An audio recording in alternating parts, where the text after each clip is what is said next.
All right, welcome in. Late Kick is live. It is Thursday night. It is April 9th, the year of our Lord, 2020. We are very happy to have you with us. Yeah, we'll get that out of the way now. We've got a lot to get to tonight. We're actually going to talk some college football playoff expansion, not because we necessarily want to, but because we are more or less being forced to, because you've been talking about it a lot. So we're going to give you our take on that again.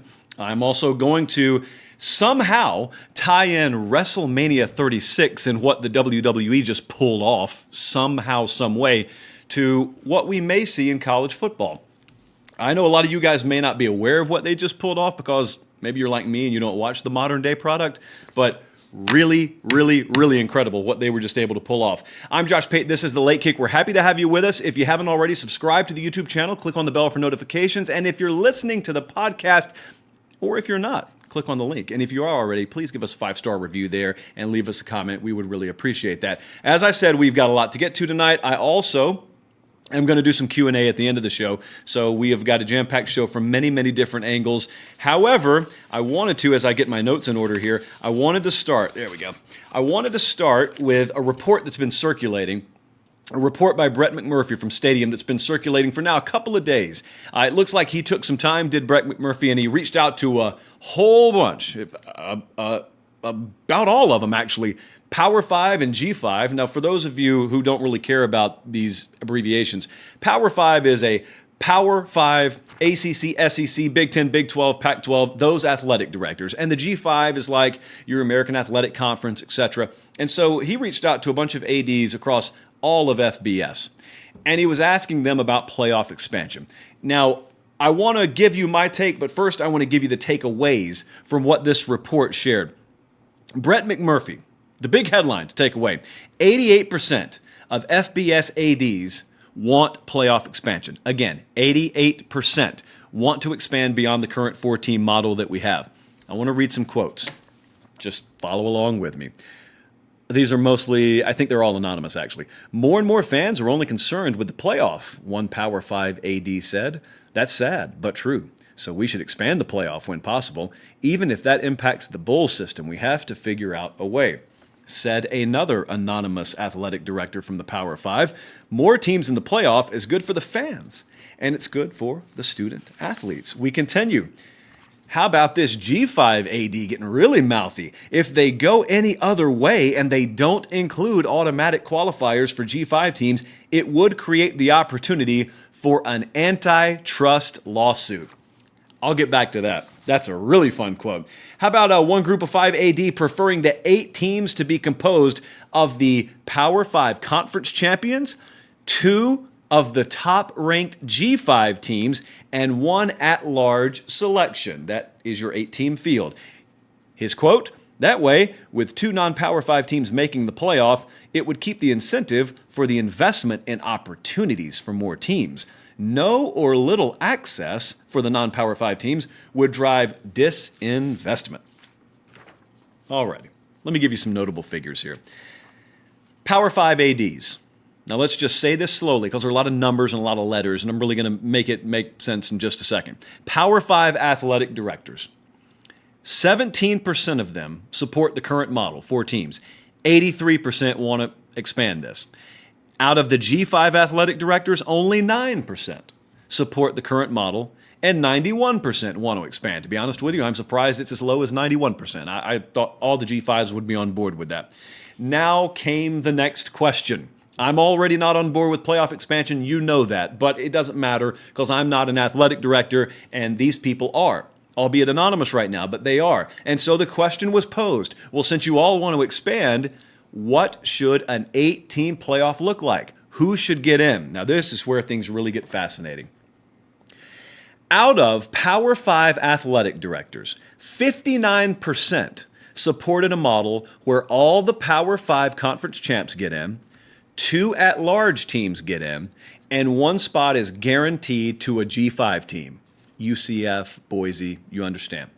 35% of the Power 5 athletic directors want a model where you just have 5 conference champs from the Power 5 and then 3 at-larges. And 6% just want to take the top 8 teams. Spineless. I'll tell you why in just a second. Out of the non-Power Fives, so the G5 athletic directors, 71% of them, so an overwhelming majority, want the 8-team model where it's 5 Power 5 champs, 2 at-larges, and then the top G5 team. So they get one guaranteed spot at the table. Another 18% of them support other. And I'll tell you what the other is. I think it was vocalized anonymously in the Brett McMurphy piece. A lot of those G5s want 5 Power 5 conference champs and then 3 guaranteed spots for them. That's what they want. I don't think they'll get it, but that's what they want. I want to just give you a metaphor. So I just threw a lot at you. Don't worry. You don't need to remember all those numbers. I want you to think about something. Let's say I've got 2 televisions in front of you, and you can only focus your attention on one TV. You have got on one TV a dude that has a high wire strung all the way across the Grand Canyon, and he's about to walk it.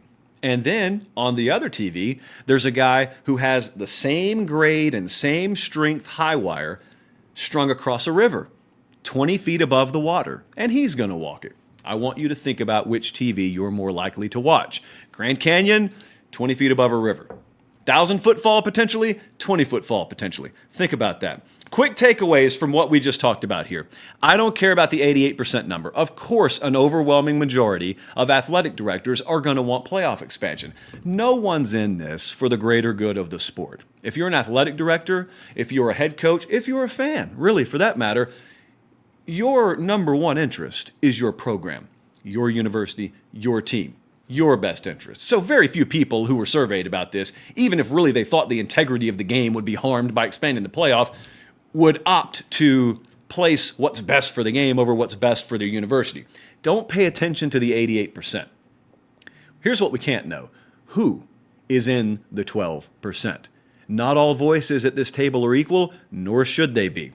This is not about equality, and it's not about inclusion. Some of the voices at this table from maybe major programs in the Big Ten, major programs in the SEC carry a lot more weight. They should, for what I would say are obvious reasons, and therefore, if they don't want to move, you may not have a whole lot of movement.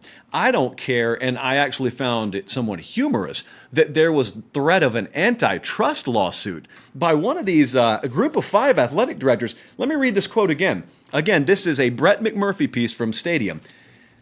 An anonymous G5 athletic director, when asked about expanding to 8 teams in a playoff, if they go any other way and they don't include automatic spots for G5, it would create the opportunity for an antitrust lawsuit. Well, that's one way to look at it. Here's the other way to look at it. That was Dan Mullen at Florida. I think we just saw some Georgia B-roll. We've got Ohio State, Michigan, Alabama. We got all these big programs that bring in money that dwarfs what most G5s bring in. They have stadium sizes that dwarf. They have investment. They have tradition that dwarf those of your average or even top-tier G5. What say, as you threaten your antitrust lawsuit, they just peel that NCAA sticker off their helmet and toss it away? Then what you going to do? They're not at the table anymore. They found a new table to sit at. They said, it turns out you guys needed us a whole lot more than we need you. Why don't we just branch off and form a new entity entirely? Try the lawsuit. I would actually encourage you. Try the lawsuit. I also want you to notice this. When I said spineless in reference to a lot of the Power 5 conference commissioners, I again want to circle back. All I have ever cared about is just crowning the best team in college football. And I think from a fan's point of view, most of you, even the ones who want to expand the playoff, what you really want is you want to find out who the best team in college football is. We just differ in the ways that we think are best to go about that. A lot of these folks in the athletic director chair don't care about any of that. Obviously, they care about money and they care about access, and they know that they've got a seat at the table, and if they do, then there's more guaranteed money for them.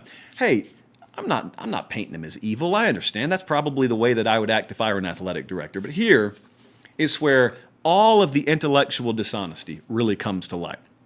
I told you, the Power 5 ADs were asked as part of this Brett McMurphy piece, if we do go to an 8-team field, what should be the model? Only 6% of Power 5 athletic directors said that we should just take the top 8 teams. Allow me to translate. If we expand to 8 and we just take the top 8 teams, the SEC is going to run roughshod over this playoff. And if not the SEC, then a combination of the SEC and the Big Ten and Clemson and Oklahoma any given year. So let's expand it, but then let's make sure that we get a guaranteed spot at the table too. Here's where it's intellectually dishonest. I don't care about a conference championship. I don't care about automatic bids. I don't care about a guaranteed spot at the table for anyone. I don't think anyone should have an automatic bid before a season has even been played. I don't think a conference, including the Southeastern Conference, including the Big Ten, should have an automatic spot at any table. I, again, view the reason why as pretty obvious. So we circle back around to talking about the best way to crown a national champion. And I've always been of the 4 and no more mentality. I put a simple formula on the table. This is how my mind works when I think about what makes college football great. Exclusivity makes it great. There are only 4 spots at that table at the end of the year. Just because someone's mad at the end of the year doesn't mean something's broken. It means you've created something valuable, that being playoff spots, from exclusivity. Exclusivity equals value, equals urgency, equals drama. That's why you can have a game in college football in week 4, like Notre Dame, Georgia this past year, I think was in week 4. Notre Dame goes into Athens. For all you know, Notre Dame's playoff chances are done when they lose that game. Because you look at the rest of the way, they may not have the strength of schedule necessary to climb back. You don't know what it does to Georgia. We don't know. It's not that their season is over. It's that they are no longer playing with a giant safety net. Let's go back to the metaphor that I suggested that you keep in the back of your mind. Because this, make no mistake about it, is what makes college football great. When I made this argument, and when I always make this argument, someone comes back and says, hey, if we take away the value of 1 or 2 games in the regular season so that on the back end we can have more playoff games, I'm all for it. I'm not all for that, because I'll be honest with you. I'll take one big-time Alabama LSU game, or one big-time Georgia Auburn game, or one big-time Big Ten or SEC championship game over 7 games to find out who the 7 or 8 seeds are that are going to be 3+ touchdown underdogs in the first or second round of your playoff. I don't care about that. Meaningful is very relative to me. Those games, the ones that pit great versus great, those mean a lot to me. Whether Cincinnati or Memphis get into the playoff as a G5 automatic, that's not a meaningful game to me. I don't care about it. You may differ in opinion. I'm just giving you my opinion because I think that's what you want from me, and then we can agree to disagree, or I can try and change your mind. But let's go back to the metaphor, because here's what means everything to me, and here's what is very, very exclusive to college football: the regular season. It's a very tired argument for those of you who differ in opinion, but yet I keep bringing it, because you say creating more playoff spots creates more meaningful games, and I'm telling you it doesn't, because by default, when you increase the percentage of numbers at the table, then you decrease the value by default. And then what we get is, instead of being able to watch the guy tightrope across the Grand Canyon, we just watch some teams tightrope across a river 20 feet above it. Why would you rather watch the Grand Canyon? Be brutally honest. It's because someone could die. No one's dying when they fall off a rope above a river 20 feet. And likewise, I would rather tune into one game that has the consequence of the Grand Canyon tightrope walk over 10 games that has, oh my goodness, I mean, we lost. Darn it, we were going to be the number 2 seed. Now we're going to be the number 6 seed. Oh well, that's not college football. Never should be what it is. No one should operate with a safety net. But yet that's what a lot of people are suggesting that we do, and that's what they're suggesting is the best way to take the game. But I go back. Listen, it's obvious this is going to happen eventually to me. I don't know if it's going to happen in the next couple of years, but when the next round of TV contracts and playoff contracts come up, yeah, it's probably going to happen. I don't have to like it. But even when we expand this thing, you will have to drag me over broken glass to ever acknowledge that guaranteed spots at the table are what's best for college football. No, it may be what's best for a conference. It may be what's best for a program. It's never what's best for college football. Automatic bids from any conference at the beginning of the year are never what's best for the sport. But I digress. Move on. Every time I talk about expansion, I sound like Eeyore from Winnie the Pooh. because that's my attitude. I guess it's going to happen. What could college football learn from WrestleMania? What a question. I woke up this morning, had no idea we were going to talk about this on the show tonight, but I read I think it was from Business Insider. I don't know. It's an article I don't normally get a lot of ideas for the show from, I'll tell you that. But I'm reading about the returns financially that WWE got from their latest WrestleMania. So let's ask the question, right off the top. What could we learn about the future of college football from what World Wrestling Entertainment just did with WrestleMania? Most of you, some of you probably aren't aware of what just happened. Obviously, we've got coronavirus to deal with. And over the last month and a half, how long's it been, Colin? We've seen college football grind to a halt. NCAA tournament was stopped dead in its tracks. Masters had to be postponed, which I think was a very good idea. I'll tell you why as it relates to this in just a second. And so everything stopped except for pro wrestling. And Vince McMahon had a decision to make. His Super Bowl is every late March, early April. It's called WrestleMania. I used to watch it every single year. I'm not a fan of the current product, but a lot of you are. And so he had a decision to make. They had WrestleMania scheduled for April 5th in Raymond James Stadium in Tampa, Florida. They sell it out every year, no matter where they are. They could get 100,000 people at this event if they wanted to. So they probably had conservatively 60,000 tickets sold to this event. And they had to move it, but they didn't cancel it. They moved it from a big football stadium into their performance center. See, once they bought up all the territories, there were no more minor leagues for wrestling, so they had to create their own minor league. And they opened up a developmental territory of their own down in Orlando. They got a big performance center there, and they got this small arena where they can let the talent do simulated stuff like they're eventually going to do in the big league. So they took that little arena and held WrestleMania in it with no fans. They did it over 2 nights. This was this past weekend. I thought it was a horrendous idea. I thought it was a terrible idea. Let me tell you how wrong I was. They ended up generating, at last check, close to 1 billion views across all platforms. Guys, there are only about 7.5 billion people on the planet.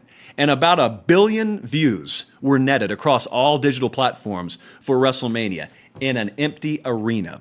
What does this have to do with college football? Well, first, let me tell you, I thought they should have gone the way of the Masters. I thought they should have postponed and moved the event to later in the year.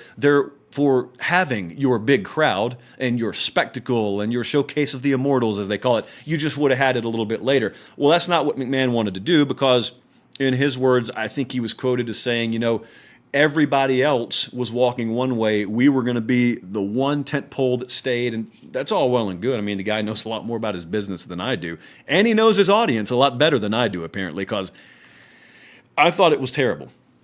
But I'm not his audience anymore. I don't watch anymore. When I log onto his network, I watch stuff from 1997. I don't watch stuff from 2020. So, point being, crisis forced innovation for them. Now, what I found to be abhorrent, apparently a lot of you loved, they went all kinds of different ways with this, what they turned into an opportunity. They included cinematography. They had a couple of matches that were shot like movies. Undertaker was in one of them. They had a couple of cinematography-based action movies that were matches, which makes no sense to me. But again, I don't have to get it if his audience gets it. And what happened was, that was not in the game plan 2 months ago. A lot of what they did, a talent's ability to work without a crowd that they've been able to lean on as a crutch their entire careers, and all of a sudden it's not there. Some people drowned and some people soared. And you found out a lot about your talent roster, but you also had forced innovation, which is exactly what's happening in college football right now. You don't realize it, because right now we're not past this in college football. And there are a lot of staffs that are, every staff is sitting at home and there is no game plan. Even, I think, the worst of contingency plans, I don't think many of these staffs ever had contingency for, what happens when there's a global pandemic and we just don't have spring and we don't do anything and we just have to sit home. But yet everyone's having to learn on the fly. My point is, Alabama's doing it the best way Alabama knows how. Arizona State's doing it the best way Arizona State knows how. When we get to the fall, you're going to see somebody figured it out. And it may not be who you expect, but someone was innovative. Someone created new ways to do for their program what spring ball would normally do. You're without spring. Whatever development, whatever install and implementation of new systems you would have had, you don't have it. But yet, the regular season's still going to arrive, guys. I'm telling you, I would bet every dollar I have we're going to have college football in 2020. I tweeted that out Monday. Some people laughed. Some people agreed. In fact, a lot of people agreed. Well, lo and behold, ESPN's Adam Schefter today. He's a little bit more reputable. I will grant you that. Got a few more sources in the back pocket. Said the overwhelming thought among college football power brokers is that there will be a season this fall. Season's going to arrive. If you didn't get it figured out in the time of crisis, you're going to be exposed. Now, here's what we don't know yet. All the stuff with WrestleMania has already happened. We can look in our rearview mirror and see that. Who figured out a way? Who figured out a way to simulate installing? Who figured out a way to, using Zoom teleconferences, accomplish with a quarterback and a new offensive coordinator what previously you would have been on a football field doing? And also, how are the lingering effects of the innovation that was forced through crisis going to bleed into the future of college football? Here's one that I think a lot of you in the business world are asking. See, a lot of people in our industry, in the media industry, have understood for a while, we don't physically need to be in an office. With the advancements in technology, a lot of other people, it's not exclusive to ours. I've just worked in this industry, so I know it a lot more. People have said for a long time, I understand having the physical workspace, and I understand that there are, circumstances that require us to be together, but man, we could really make a lot of this happen from home. Well, here at 24/7 Sports, we've made a lot of stuff happen from home. In fact, in a lot of ways, we haven't skipped a beat as a company. A lot of our internals have looked even better than we thought they would have looked if everything was normal. And so, how does that apply to college football? What do you see that you're able to do without physically being in the office and physically being around your players that you can translate to the future even when things go back to quote-unquote normal? Now, I'll tell you one that's been expressed to me by a few people. I was talking to a Power 5 head coach the other night and asked kind of a derivative of this question. And the one piece of feedback I got overwhelmingly is he said, we were in the office too much. I thought it was a requirement. And the main reason that this coach thought it was a requirement was just that's the way they'd always done it. And he knows that that's roughly the amount of hours the competition spends in the office. Therefore, if we're not in the office that much, we're falling behind. Well, maybe there are ways to get creative. Dabo Swinney's already been doing this now. They don't work 120 hours a week at Clemson. They don't work in the office 120 hours a week. I think a lot more staffs on the back end of this will find that, it turns out we were okay. And it turns out a lot of the stuff that we still need to do can be accomplished while you're home with the family. Now, I know a lot of folks are going to go right back to doing it the way that they always did. I'm just telling you, from installs and implementation to the way strength and conditioning works, maybe, for example, you love the fluidity and flexibility of your players this fall, even when they have not lifted heavy, like maybe previously your strength and conditioning program would have had them lifting. Maybe you find out you had some things a little bit backwards.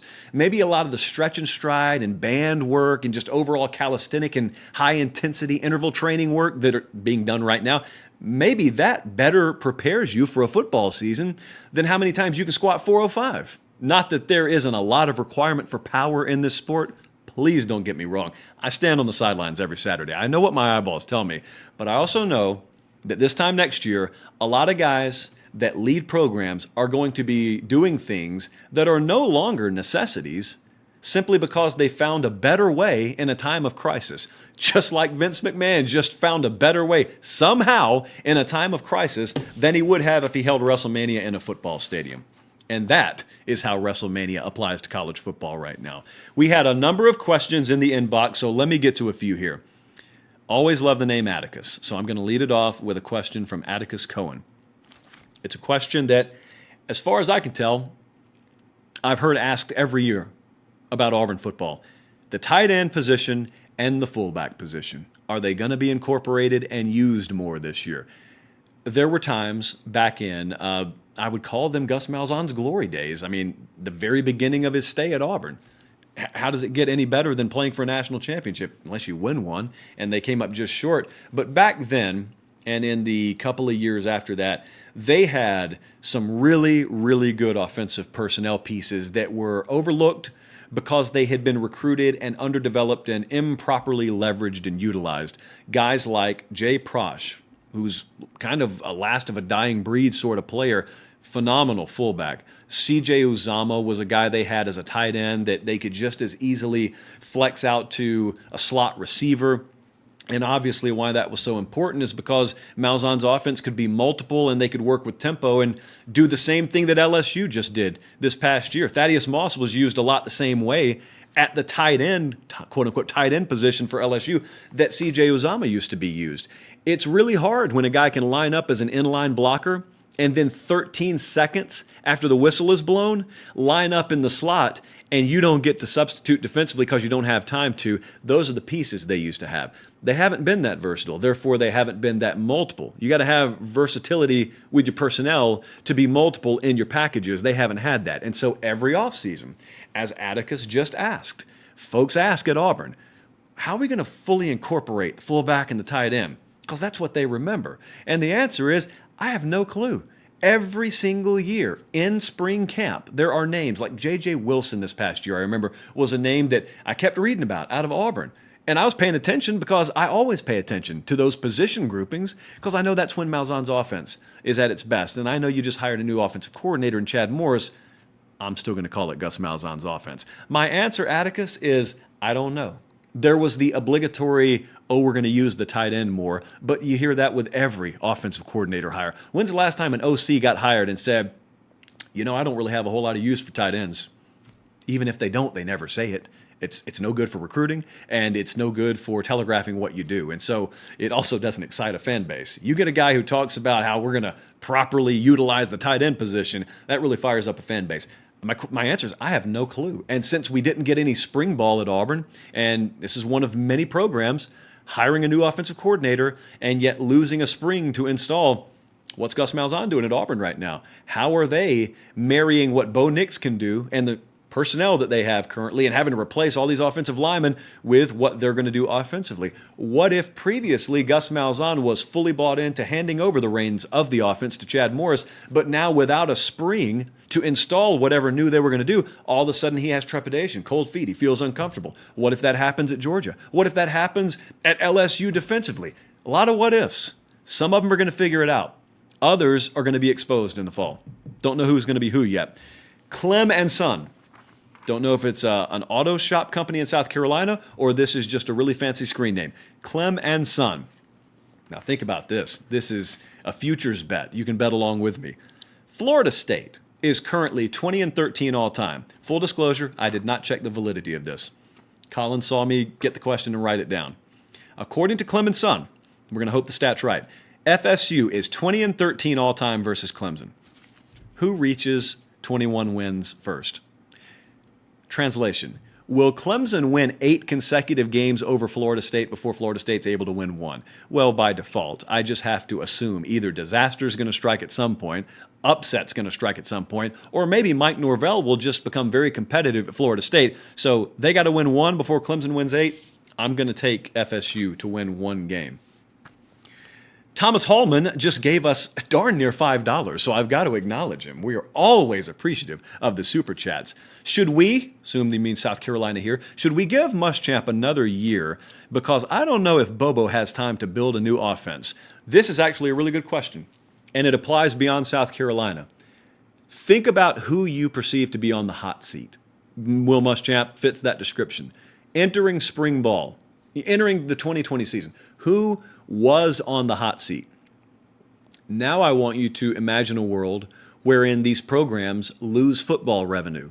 I don't think this will happen, but it could happen. What if there is a medium that has to be met where college football games are played in empty stadiums? Again, don't foresee that happening, but what if it does happen? How does that impact the financial coffers of programs like South Carolina, where in turn, instead of readily being able to pay buyout money, all of a sudden you've got to really tighten up the purse strings? Just one very side sort of ancillary note to keep in mind, this could be in play. You could have a lot of guys with sort of a figurative stay of execution if the revenues for football are impacted in the 2020 season. So that's a good question there, Thomas. I think a lot of it depends. Well, it first and foremost depends on how they operate this year. And you asked about Bobo and the installation of the offense. I will tell you this from someone really close to those guys and really close to the program. There is for the first time, a sense that Muschamp has a guy as his OC that he has no problem totally handing control to.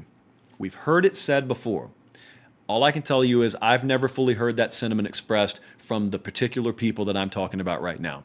So I have no choice but to believe them. Well, I have a choice, but I'm going to believe them. And therefore, I'm going to believe that even with the current circumstances as they are, Will Muschamp and Mike Bobo believe that they can be offensively what they need to be. If you missed the sort of comparison that I gave, it's been a couple of weeks now, to South Carolina this year, you can think of South Carolina football this year the same way you think of being rushed in the morning. You know the feeling. You have probably not gone to the office in a little while, but eventually when things return to normal, my guess is May, by the way, when things return to normal and a lot of us start going back to an office on a day-to-day basis, you got to be there at 8 a.m., and it's 7:41 already, and it's a 20-ish minute drive to work. You already don't know if you're going to get there on time. So you grab your stuff, you grab your keys, you grab your briefcase, and you get in the car, and you're flying down the interstate, running through in your mind the checklist. Did I remember everything? Knowing all the while, if you forgot something, you have no opportunity to turn around. So that's South Carolina this year. If everything hits the ground running as it's supposed to, they could be a good team this year. But if even one thing goes wrong, they don't have time to fix it. Right now, Will Muschamp is not working with an extra year in his back pocket. He doesn't have that safety net. I thought he had it last year, and I was right. I didn't ever buy into the hot seat talk last year. I do. If things are back to normal, I do this year. So if they leave the house at 7:41 and they got everything, they can get there by 8 o'clock. Are they going to have everything? That's the big question. Luke Weilman said, biggest impact freshman for LSU this year. Easy answer for me, Eric Gilbert, if he's healthy. Tight end out of Marietta. I know Thaddeus Moss. 2 Thaddeus Moss mentions on the show tonight. I know Thaddeus Moss was a phenomenal play for LSU. Please don't misunderstand me here. I think Eric Gilbert has the opportunity to be a generational talent for whoever he plays for. This was the biggest surprise to me in the entire recruiting cycle last year. Everyone I knew thought it was down to Georgia and Alabama, and then everyone leading up, 48 hours, 72 hours leading up to his announcement, guys, I mean folks who don't miss on this stuff. Everyone who's reputable thought he was going to Alabama. I would have put about as much money as I'm comfortable staking on a 17-year-old kid's decision on him going to Alabama. Well, he goes to LSU. Huge get. It didn't happen on National Signing Day. That's why I think it was lost in the shuffle. It happened before signing day. Big get for LSU. So what he is he's a guy who has all the characteristics of being a true number one receiver, but yet he happens to weigh about 240, 250 pounds. He's got freakish athleticism. He played at Marietta High School. They played really good teams. That's a suburb of Atlanta, for those of you unfamiliar geographically. And I remember so vividly, I was on the field for one of his games, but I remember so vividly, they would run like jet sweeps with him, end arounds with him from the tight end spot. And he would get the corner on defensive backs that he was giving up 75 pounds to. And it looked like he did it with ease. He ran a lot like, I'll tell you a good comparison would be, I don't know, maybe Campbell, maybe Eric Dickerson's probably a good comparison of his running style. Head doesn't move. You know, he runs like a racehorse, but his head doesn't move. It just looks so effortless, so fluid. That's Eric Gilbert, I think. And now with the offense they run down there, with, again, being able to properly use the insane amounts of wide receiver and tight end talent they've always had, Eric Gilbert, if he's healthy, I know he had an offseason surgery. If he's healthy, he'll be the impact freshman for LSU. I don't have a lot of doubt about that. And when I mentioned Thaddeus Moss, I mentioned his name because as good as Thaddeus Moss was, I think the tight end position was upgraded the day Eric Gilbert stepped on campus. Moss is going to the NFL. He's about to be playing on Sundays. Eric Gilbert's that good. I think he'll be that good as a true freshman. Jaden Smith asked about Herm Edwards at Arizona State. What is the ceiling at Arizona State? Well, since Texas A&M hired Jimbo Fisher, I now view Arizona State and Georgia Tech to be, for very different reasons, to be the 2 biggest sleeping giant programs in America. There's no reason whatsoever why Arizona State cannot be a perennial Pac-12 championship contender, therefore could not be a college football playoff contender. Now, 2 things working against them. Recent history, current roster, and Pac-12 perception. Perception is reality with the Pac-12 right now. It's an inferior conference. That doesn't mean a good product couldn't come from it, but they're an inferior conference right now, and Arizona State has been a largely inferior program for a little while. But I asked this question last year on our show when we were doing it in Georgia, because someone asked me the programs that I thought were the biggest sleeping giants. The obvious answer for a long time was Texas A&M. They had everything. They have everything it takes to win championships, and they weren't doing it. So at least they went out and made a big hire, and it remains to be seen what Fisher's results will be there. But they have recognized their hiring potential at least. So now that I temporarily pushed them aside, Arizona State is the next answer here as it pertains to who the biggest sleeping giants in college football were. And so you get the obvious pushback because they haven't done anything. And yet, I don't care about what they have done. You're asking me what they could do. And so I tell you, well, I think they could be a year in and year out top 15 kind of program and team, therefore. And when you argue otherwise, I just ask why. Look at, in any given year, the top 15. What do those programs possess that Arizona State doesn't or couldn't possess? They overachieved last year. It could be year one, could be flash in the pan, or it could just be that Herm Edwards got some stuff figured out. But Arizona State's a program, if you believe in buying stock in college football programs, that's one for a long time now that the buy signal has always been on for me. To date, it's still a good time to buy because to date, the price has not gone up a whole lot. We really appreciate you joining us. I'll tell you what. We have developed somewhat of a habit with our viewers of when you're watching, and we got a lot of you watching live right now, clicking that thumbs up button. Now, what that does for us, I've explained this, I think, a couple of times. What that does is once we get over the 50 likes mark, which I think we're at right now, it really triggers something in the algorithm for YouTube, and it puts us in a lot more of the suggested feeds and a lot more of the browser search results. So really boring stuff for you, but it means a lot for us, and it helps us grow the channel. So we appreciate it when you click that thumbs up button, whether you're watching it live or watching the replay. We also appreciate, and I can see every single time it happens with the analytics in the back door of this, I can see every time anyone shares our links on Reddit or tweets it out or puts it on message boards, and we appreciate that too. I don't have time. I can't thank all of you because sometimes I don't know who does it. I just know that it happens. So that's the way, honestly, we've been able to develop a lot of our network is by, sort of virtually meeting people through different outreach via Reddit, via all different kinds of platforms. So we appreciate that. The Easter Sunday holiday is the most important of the year for me personally. We will not have a show this Sunday. We will have one next Thursday, so it's just one Sunday off. We'll return to normalcy next Thursday. The Late Kick podcast is live. Search Late Kick with Josh Pate anywhere you get your podcast, or click the link in the show description below. And I saw a number of you, I had to thank you for this too, gave us 5-star reviews and left some actual written reviews in the podcast link, and we really appreciate that too. That helps us a whole lot. Apple pays a whole lot of attention to what kind of rating you give someone, and they pay a lot of attention to your comments and how many comments that you're able to get. So we got all that out of the way. Have a very, very good, very safe weekend. I think we're creeping closer to normalcy. I absolutely think that a college football season is in store for us in 2020. Just imagine this as we go.